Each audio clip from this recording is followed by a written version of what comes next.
Napakainit ngayon. I don't remember yung another summer as hot as this, yung mga nakaraang taon. Hindi ko maalala na ganito kagrabe ang init, no? Na umaabot ang heat index. Like today, umaabot ng 44 sa Metro Manila. Hindi ko maalala na ganito.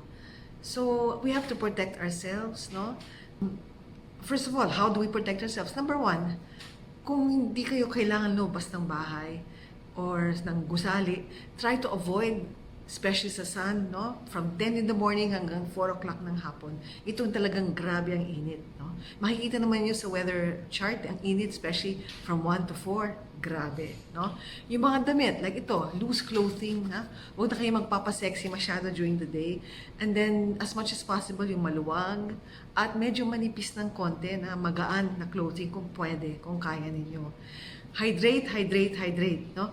Kung hindi naman kayo masyadong pinapawisan, kahit tubig, pero kung talagang pinapawisan kayo ng matindi, better yung mga may electrolytes, yung mga Gatorade, yung mga rehydrating fluid, Pocari Sweat, etc., etc. Okay? Kung wala kayong air conditioner sa bahay at nasa labas kayo, pwede na kayong pumasok sa mga air conditioner mall. Baka pwede, maupo muna kayo doon kung masyadong mainit at naabutan kayo sa kalye. At wala kayong aircon na pwedeng pasukan.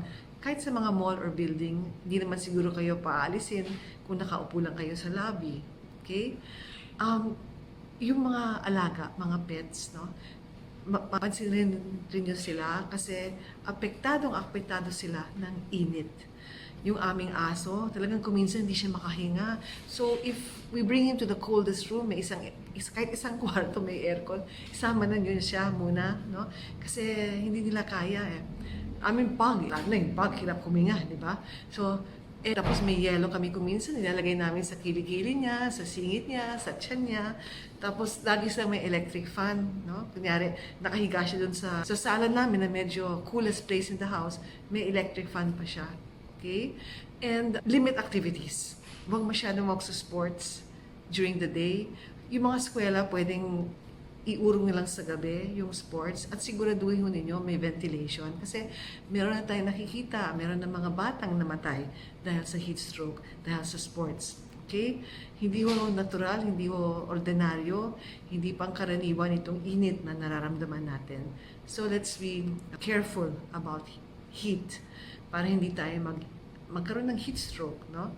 And kung nahihilo na kayo, huwag niyong pipilitin, no? Limit your activities, pace yourself, ika nga.